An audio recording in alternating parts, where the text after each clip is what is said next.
इस वक्त की सूरत हाल है, उसमें जिस दिन कमीशन बैठेगा आप देखेंगे पंजाब में हुकूमत बदल जाएगी। अकलियती खातून जो बैठी हुई है, जिसके पास अक्सरियती मैंडेट नहीं है, चोरी के मैंडेट पे है, वो घर जाएंगी। इसी तरह से शहबाज शरीफ को घर वापस जाना पड़ेगा। करना चाहिए, अगर वो नहीं करते तो फिर आप सुप्रीम कोर्ट में नहीं जाएंगे, क्योंकि ये सुप्रीम कोर्ट जाना एक अलग बात है, उस पर मैं फिलहाल कुछ नहीं कहना चाहता, मेरी अपनी एक पोजीशन है उस पर। लेकिन ये है कि सुप्रीम कोर्ट ऑफ पाकिस्तान को फौरन जो जुडिशल कमीशन बनाना चाहिए, जिस जुडिशल कमीशन के जरिए से फॉर्म 45 और फॉर्म 47 और 48 में जो आया है तजाद, खुला तजाद है, उसकी तहकीकात करना लाजमी है।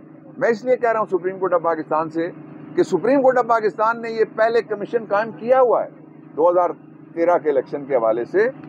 नासरुल मुल्क कमीशन है और उसके 246 सफ़े की वो रिपोर्ट है और उसमें भी इन्हीं फॉर्म्स का जिक्र है और उसमें यह कहा गया था कि ये सिस्टमैटिक नहीं हुआ, सारा मुनज़्ज़म तरीके से नहीं हुआ। अब तो हर जगह हुआ है, एक ही तरह के केस अंदर सारे आ रहे हैं, इसलिए ये मुनज़्ज़म तरीके से हुआ है।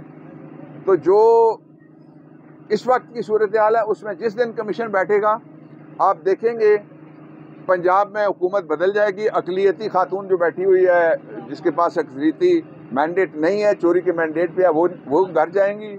इसी तरह से शहबाज शरीफ को घर वापस जाना पड़ेगा। जिस आदमी के पास, अभी भी आप असेंबली देखें ना, असेंबली में हमारी जो जीती हुई सीटें हैं वो 189 थी, लेकिन जो इस वक्त भी मौजूद हैं वो मुस्लिम लीग नून से डबल है हमारी सीटें। अब लोगों की जेबें काट करके और सीटें काट के उनका नंबर इंक्रीज करने की नाकाम कोशिश की जा रही है, जो नहीं हो सकता। आप सर बताइएगा कि आपको ना मखसूस नशिस्तें दी गई हैं, सदर का इलेक्शन हो गया, वजीर आजम का हो गया, आप लोग कुछ नहीं कर पा रहे, अभी आप PTI के पास क्या ऑप्शन है? हमारे पास ऑप्शन आप हैं, हम तो लोगों के लिए लड़ रहे हैं, इसलिए हमारी लड़ाई जारी रहेगी। और सदर का इलेक्शन हो गया, इलेक्टोरल कॉलेज ही पूरा नहीं है। वज़ीर आज़म का इलेक्शन हुआ, सवारियां ही पूरी नहीं थी, ऐसी बस है जो आधे पीछे छोड़ के उन्होंने स्टार्ट करके गिलगित में लाल बत्ती बना के लगा दी है। इसी तरह से जो खातून अपनी सीट हारी हुई है पूरे लाहौर को, आपको भी पता है, मुझे भी पता है, कौन है जिसको नहीं पता, उसको ज़बरदस्ती मुसल्लत किया गया। HSN कॉलेज में उसके साथ क्या हुआ, बच्चियों के स्कूल में उसके साथ क्या हुआ। चोरी करके कोई ये नहीं कह सकता कि उसको चोर कोई नहीं कहेगा, चोर उसको हर जगह कहा जाएगा जब तक चोरी बरामद नहीं हो। अच्छा बाबर अवान साहब, जो फॉर्म 45 के ऊपर फॉर्जरी की गई, ये भाई का माइक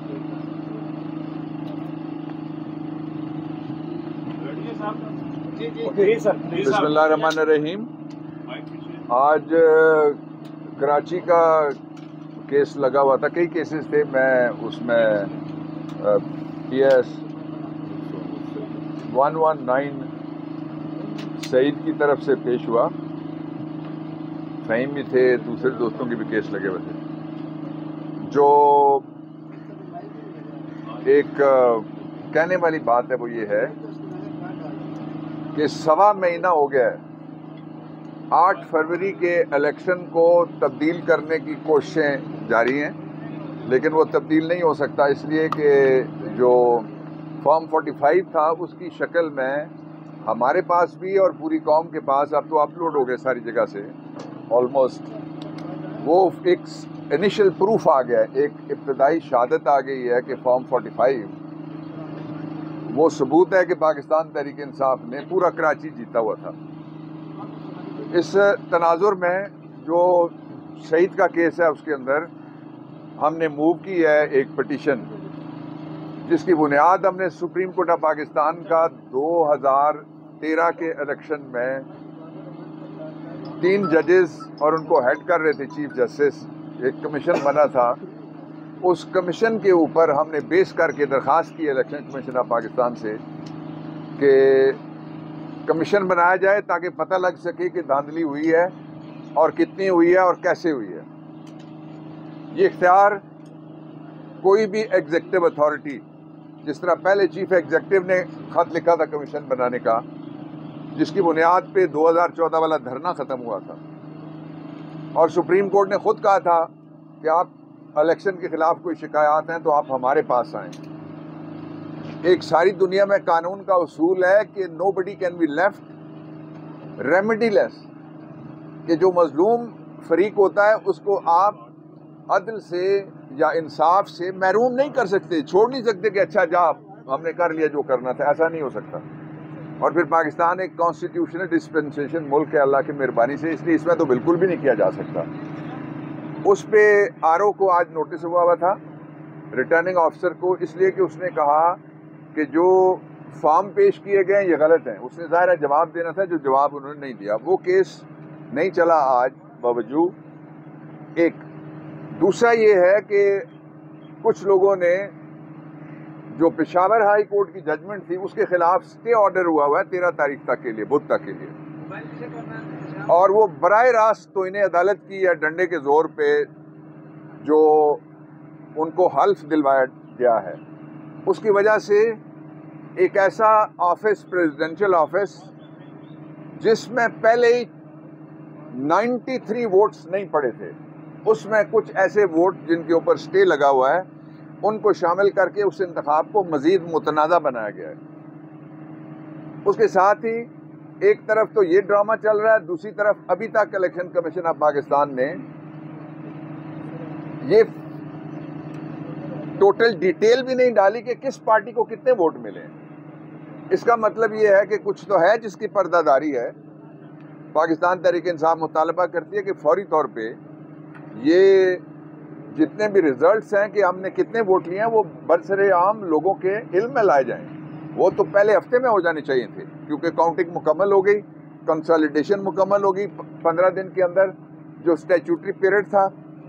तीसरा जो सबसे इम्पॉर्टेंट बात है वो ये है कि जो सीटें हमारी बनती हैं उनके बारे में कानून भी मौजूद है, और मैं आपको 2 मिसालें देता हूँ।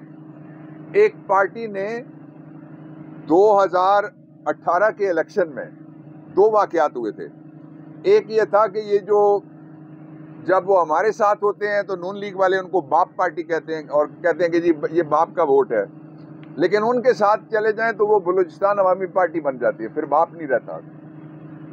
उनका एक बंदा शामिल होके केपी की असेंबली के अंदर से ही उसको एक और सीट मिल गई थी उस प्रोपोर्शन के ऊपर।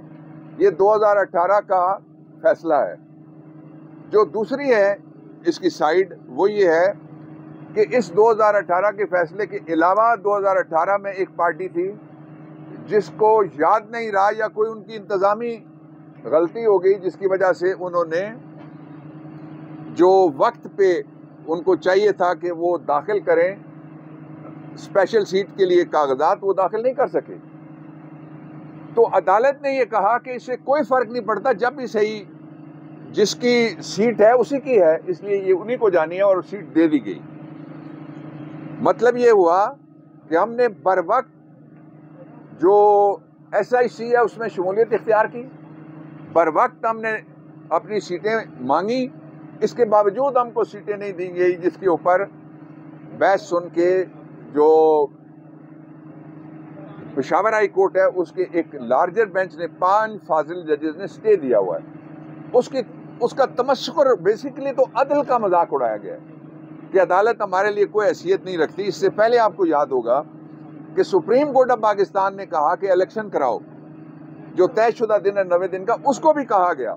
तो ये पाकिस्तान जो एक डेमोक्रेटिक मुल्क है उसके अंदर सारी दुनिया के अंदर जो गैर जमहूरी मुल्कों में होता है वो सारा कुछ यहाँ हो रहा है, इसलिए इससे इस्तेकाम नहीं आ सकता।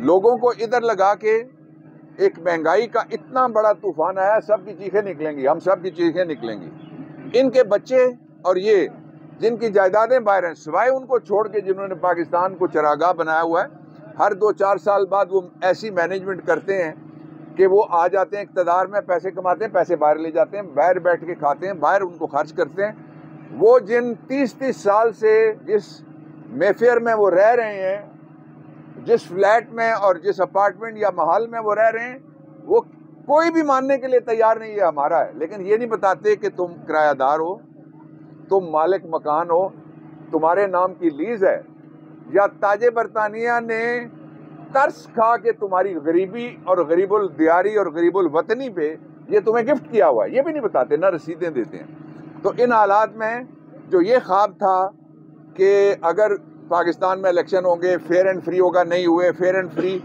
के खिलाफ लोगों ने जो बगावत की 8 फरवरी को नतीजा आया था, वो मंजूर होगा, वो नहीं हो रहा।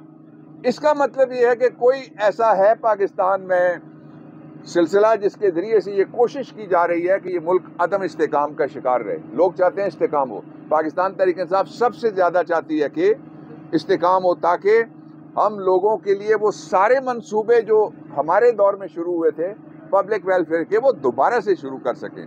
तो मैं सबसे ये कहना चाहता हूँ कि इस जमहूरी मुल्क में जमहूरियत पनपने नहीं, ये सबके फ़ायदे में। सर जी, सुप्रीम कोर्ट के में इंटरवीन नहीं कर सकती क्योंकि पेशावर हाई कोर्ट का जो